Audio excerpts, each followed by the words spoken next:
پزړه باندې بیمار کړم ما ویل خیر دی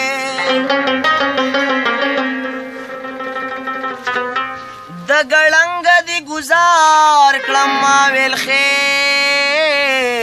دی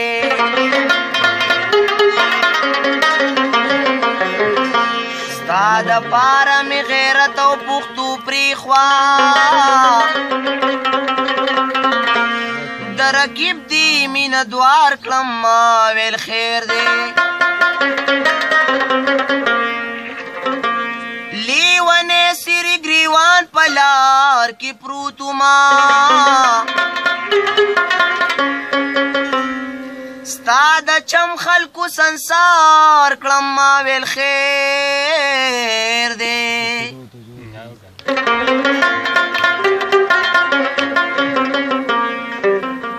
ما پخپله استپوس د دردونه کو